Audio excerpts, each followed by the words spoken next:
Cameras are on as soon as you show up because we don't have much time and we don't have much money. Let's go.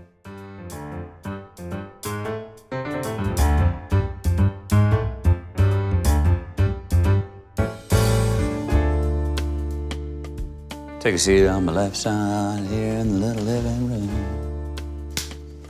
Do. How you doing? I'm Matthew McConaughey. We're going to be playing back some scenes in some films that have been important to me. Interstellar.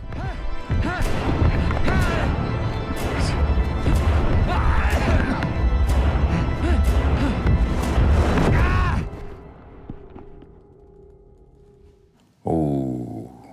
Through space into the Tesseract. Look at what Chris does with light and sound and Hans Zimmer's minor chords coming in there. What people may not know is we shot that in the most simple college, university film school way. I was on a gimbal, meaning like a 10-foot bar on a prism, on like a triangle, right, a seesaw. I'm laying on the end of the bar here, strapped to it. There's lights here bouncing off a wall, and Christopher Nolan is on the other end, just sort of up and down and around, and I'm just like, DB's holding a light, popping it in and off of me, getting a flare. Their budget and everything to have so much more, and I remember going like, this is great. He goes like, yeah, and it's just as good, if not better, than if we'd have spent all that money. Just all that falling through space probably took 30 minutes. It's a great example of what you can do with light and music and the dynamic of the going to the silence. Chris has gotten very good at that in his career, of that dynamic of the in and out, in and out. Epic, personal. To Kill a Mockingbird. I'm no idealist. To believe firmly in the integrity of our courts and of our jury system. That's no ideal to me. That is a living, working reality.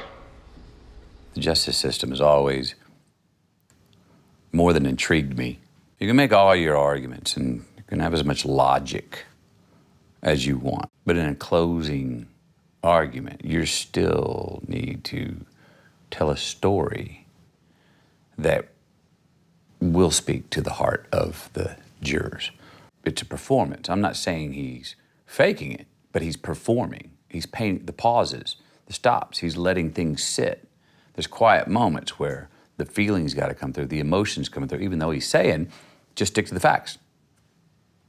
He's appealing to the jurors' better natures.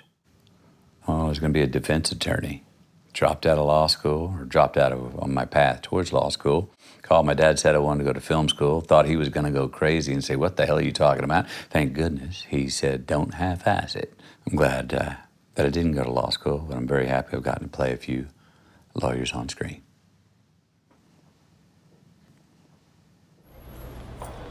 I'm sorry. Fuck this. This is shit.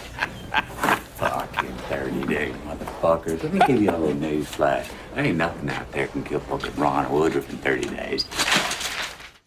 Yeah, the coyote. Get nominated for the Oscar for best performance. Now, they called my name, you know.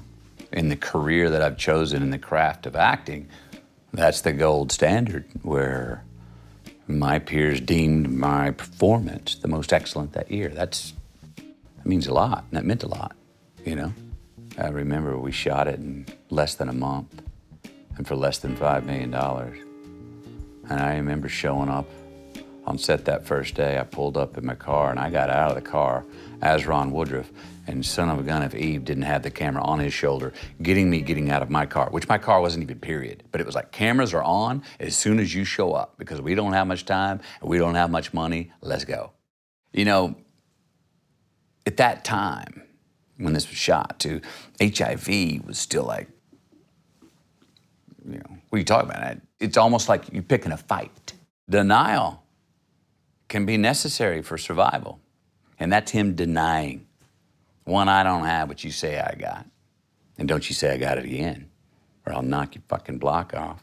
But two, whatever you're talking about, ain't no, me, in 30 days, nothing fucking killing me. You see him in the beginning, he gets the news, and he takes his time with digesting that news. And that could go either way. That could go into defeat. Why me? Holy shit. But no, he pops on, gets on top of it and says, he's a coyote. Yeah. The Lost Bus. Turn now! Yes! Go!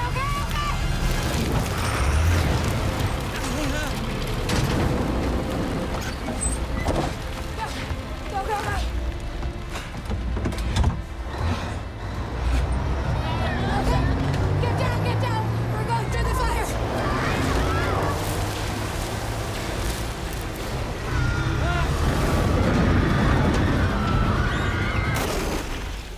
Based on true events from 2018, the campfire in Paradise, California, where 85 people were deceased. And this is a story that we picked out to tell about two folks, a bus driver and a teacher, Kevin McConaughey and Mary Ludwig. And this is the story of the 6 hours that they had that day trying to escape, trying to survive. The fact that it was based in truth gave me a little more reverence. You know, as an actor, you kind of sink into the saddle a little bit more and you have more purpose to go tell it. And then I got on the phone with our director, Paul Greengrass. He was somebody I wanted to hop in and take that journey with. And if you do a Paul Greengrass film, you're finding and creating things along the way. You have the events that happen, right? And that's the director's job. The needs and your obstacles, that becomes personal to the actors. I always need a monologue before I can have my dialogue. So what is Kevin McKay's monologue? What's the stuff that we call subtext? It's said in the one line where Kevin says, I was too late as a son. Now I'm too late as a father. In there is all regret and remorse, and like so many men that I know and so many I see that look up at their around 50 and they look around their life and they're like, oh, what do I have to show? I've failed in my job, I've failed in relationships. Some of them, like the Kevin I portrayed in this, because when the going got tough, he snuck out the back door, you know, in life. Some men are, you know, wandering because they were like, I did the right things. I made the right choices. They told me, I was told if I did this, this, and this, I could move up and I could succeed, and that didn't pay off. That form of the American dream did not pay me back. He has to make a decision, and he makes one of the biggest decisions he's made in years for him, to go back and get his mom and son and evacuate them so this fire doesn't get him. And right on top of that, which is very Paul Greengrass, because that decision alone is enough to push the entire second act. You don't need another big decision. But no, in a Paul Greengrass film, 30 seconds later, dispatch is calling saying, I've got 23 stranded kids on the east side of town. Does anyone have an empty bus over there? Well, guess who's got an empty bus? So these massive decisions and 180s on top of each other. Paul compounds the obstacles on top of you. But I needed that monologue for myself of who Kevin was as a father. That sort of subtext infers how a man like that and how I portray him, how he listens, what he doesn't say, what he's not saying in between the lines, how he walks, how his shoulders sit, how he regrets, how he leaps into action here at the end, which in that scene is basically at the end of, you know, their rope, boom, fire. Guess what? We're not gonna sit. I'm gonna jump instead of fall. Don't know if we're gonna make it. This looks like a suicide mission, but I'm gonna follow through for the first time in a long time in my life. And to get through hell, sometimes you gotta drive right down the throat of the dragon, which is this fire. This is a horror film. I mean, at a very basic level, if you like a horror film, you get a horror film here. And at the same time, you got a beautiful human drama that I think audiences will be able to see themselves through Kevin and Mary, the characters America and I play, in here, and maybe leave going, oh, I've got a second chance on my plate right now. Just when you think you're at the end of your rope, it's another example of how humanity, the will to survive, we have an extra gear that we don't give ourselves credit for usually. And if you like amusement park rides, if you like roller coasters, if you like that kind of adrenaline, you will enjoy this ride. I remember my first cinematic experience was seeing King Kong. I loved that.